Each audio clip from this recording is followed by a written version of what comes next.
Hello students, welcome to JK exam guru. मेरा नाम है कामरान अहमद और मैं आपके लिए लेके आया हूँ जीके का पोर्शन जो बहुत सारे जेके एसएसपी के जो इस वक्त वैकेंसीज आउट हुई हैं, बहुत सारे टेस्ट या एग्जामिनेशंस के लिए जो आपके सिलेबस का एक पार्ट है, उसको मैं शुरू करता हूँ और मैं आपकी जीके जो है वो पूरी मैं ही लेने वाला हूँ। आज हम शुरू करते हैं इंटरनेशनल ऑर्गेनाइजेशन से। इसका ये पार्ट फर्स्ट है। इसमें हम डिस्कस करेंगे यूनाइटेड नेशंस को। ठीक है, चलिए मेरे साथ बने रहिए शुरू से लास्ट तक। और जो चीज़ें मैं आपको बताऊंगा, इन्हीं में से आपके एग्ज़ाम में क्वेश्चन भी आएंगे, ये मेरी गारंटी रहेगी। सबसे पहले बात करते हैं, जब वर्ल्ड वार 1 हुई तो बहुत सारी जितनी भी कंट्रीज़ थी ना, इन्होंने ये डिसाइड किया कि आगे चल के, क्योंकि जाहिर सी बात है जब वर्ल्ड वार 1 हुई तो बहुत नुकसान उठाना पड़ा हर कंट्री को, तो इन्होंने ये डिसाइड किया कि आगे चल के जंग को रोकने के लिए कोई हम एक ग्रुप बनाएं, कि एक ऑर्गेनाइजेशन बनाएं जो आपस में पूरी दुनिया को पीसफुल रहने पे कायम रखे। ऐसा एक हम एक यूनियन बनाएं, एक ऑर्गेनाइजेशन बनाएं या एक सेंटर पॉइंट बनाएं जिसके इर्द गिर्द जो है वो इस चीज़ का ध्यान रखें, एक बॉडी बनाएं जो जंग फ्यूचर में जंग होने से रोके। तो उसके लिए लीग ऑफ नेशंस वजूद में आया। कब आया? 10 जनवरी 1920 को, जिसका हेड ऑफिस जनेवा में था। लेकिन आपको पता है कि लीग ऑफ नेशंस जो है ये अपना काम पूरी तरह करने से मुकम्मल तौर पे नाकाम रहा, क्योंकि आपको पता है फर्स्ट वर्ल्ड वार के बाद 1940 के करीब सेकंड वर्ल्ड वार हुई। तो फिर जो बॉडी वजूद में आई वो आई यूनाइटेड नेशंस ऑर्गेनाइजेशन। ठीक है, ये बनी, इसकी डेट आपको बहुत इंपॉर्टेंट है, 1945 में, 24 अक्टूबर 1945 में। अब क्वेश्चन क्या आता है? क्वेश्चन या तो पूछेगा सबसे पहले आपसे कि इसका हेडक्वार्टर कहाँ पे है, आपको बताना है न्यूयॉर्क में। फिर पूछेगा कि ये बॉडी कब बनी, आपने बताना है ये 1945 में बनी, अक्टूबर में। अब इसका पर्पस बहुत इंपॉर्टेंट है। पर्पस में जो आपको चीज़ें याद रख लेनी है वो याद रख लेनी है। इसका पर्पस है to maintain international peace and security. International peace, अमन और शांति जो है वो बहाल रहे, और प्रमोट करना इकोनॉमिक एंड सोशल डेवलपमेंट, और टू प्रोटेक्ट ह्यूमन राइट, जो इंसानी हकूक़ हैं, ह्यूमन राइट्स हैं, उनको प्रोटेक्ट करना।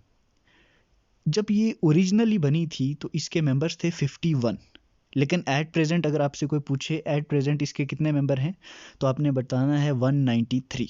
इसके आगे आपसे जो क्वेश्चन पूछेगा कि यूएन के, यूनाइटेड नेशन के जो प्रिंसिपल ऑर्गन्स हैं वो कितने हैं, पहले तो ये क्वेश्चन आ जाता है, तो आपने आंसर देना है वो हैं 6। ठीक है, 6 हैं। अब आपसे सेकंड पूछता है वो 6 ऑर्गन्स कौन से हैं, आपको बताना है। सबसे पहले है हमारे पास जनरल असेंबली, फिर है सिक्योरिटी काउंसिल, फिर है इकोनॉमिक एंड सोशल काउंसिल, फिर है इंटरनेशनल कोर्ट ऑफ जस्टिस, फिर है ट्रस्टीशिप काउंसिल, फिर सेक्रेटेरिएट।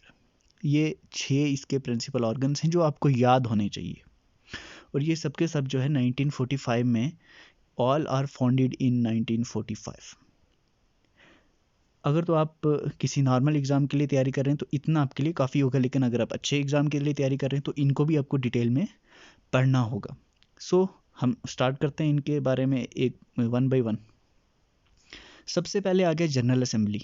जनरल असेंबली में जो 193 मेंबर्स हैं यूनाइटेड नेशंस के, वो सब के सब जनरल असेंबली के भी मेंबर हैं। ये कहाँ पे है? जनरल असेंबली कहाँ पे लोकेटेड है? ये है न्यूयॉर्क में।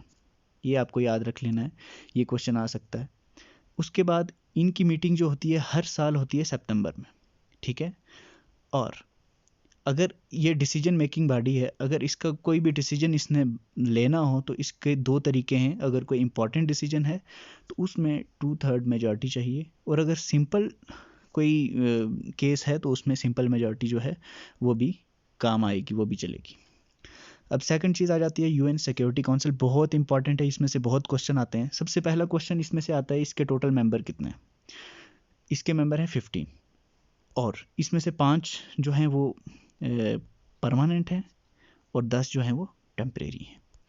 अब बात आ जाती है, टेम्परेरी मेंबर हैं वो तो चेंज होते रहते हैं, लेकिन जो परमानेंट मेंबर्स हैं वो कौन कौन से हैं, ये आपको मेमोराइज करना है, याद रखना है कि 5 जो परमानेंट मेंबर्स हैं वो कौन से हैं। देखिए, चाइना है, फ्रांस है, रशिया है, यूनाइटेड किंगडम है और यूनाइटेड स्टेट्स ऑफ अमेरिका है।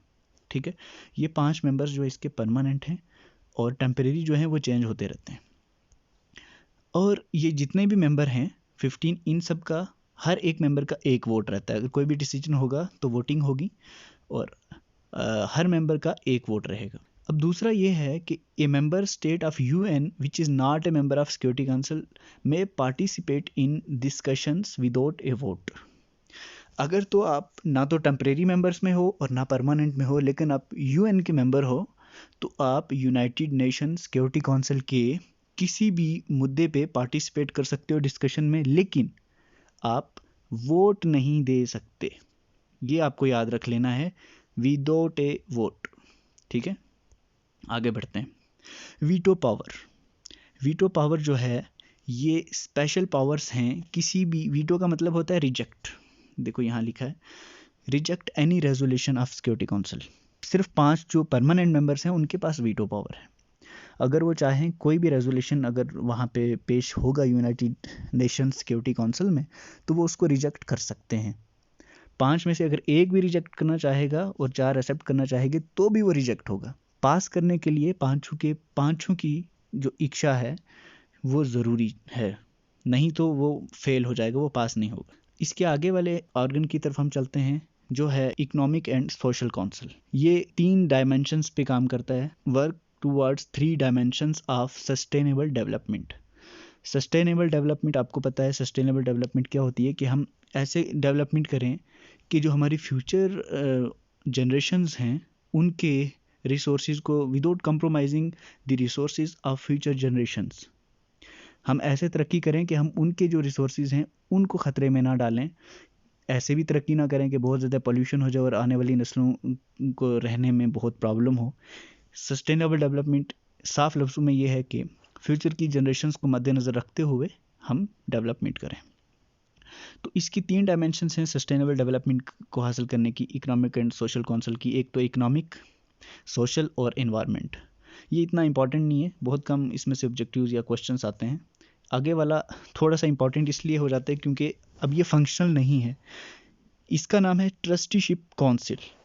ठीक है, ये 1994 में इसके जो गोल्स थे वो फुलफिल हो गए थे, इसके एम्स। उसके बाद ये फंक्शनल नहीं है, हालांकि ये भी आर्गन है लेकिन फंक्शनल नहीं है। इसका काम क्या था? इसका काम था, it was established to provide international supervision for 11 trust territories and to promote their advancement towards self government और इंडिपेंडेंस।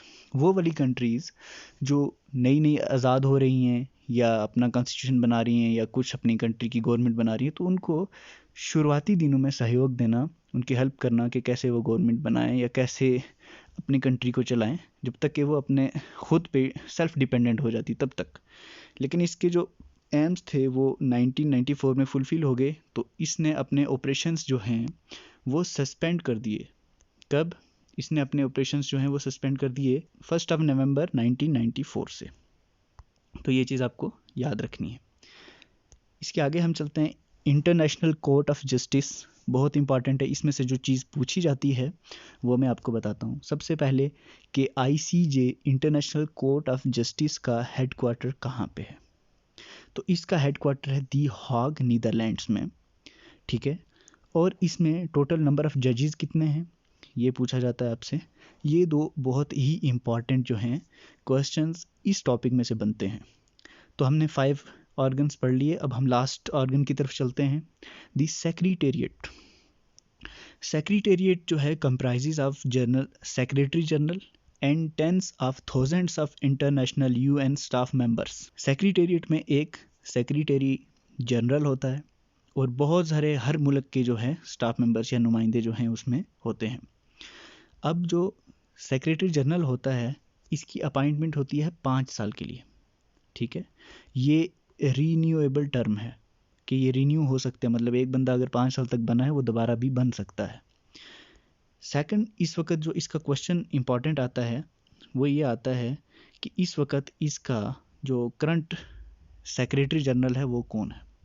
वो आपको याद रख लेना है, एंटोनियो गुटेरेस। ठीक है, ये नाम है।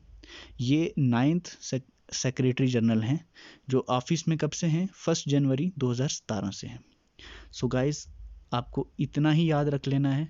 मैं ओवरव्यू दे देता हूँ, हमने क्या पढ़ा। हमने आज इंटरनेशनल ऑर्गेनाइजेशंस का पार्ट फर्स्ट पढ़ा, जिसमें हमने केवल यूनाइटेड नेशंस को डिस्कस किया।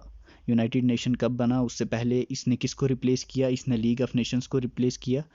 और इसके बाद इसके जो प्रिंसिपल ऑर्गन्स हैं 6, वो हमने 1 बाय 1 डिस्कस किए। और जैसे जनरल असेंबली हमने डिस्कस की, सिक्योरिटी काउंसिल के 5 permanent member, 10 temporary, economic and social council जो 3 जो है सस्टेनेबल डेवलपमेंट की गोल्स मैन जो हैं उन पे काम करती है।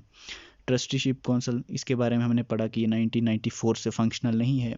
इंटरनेशनल कोर्ट ऑफ जस्टिस के बारे में पढ़ा, ये नीदरलैंड में है और इसमें टोटल नंबर ऑफ़ जजेस कितने हैं, ये सब हमने डिस्कस कर लिया है। So thank you so much. इस चैनल को ज़रूर सब्सक्राइब करें और वीडियोज़ का इंतज़ार करें। Thank you so much.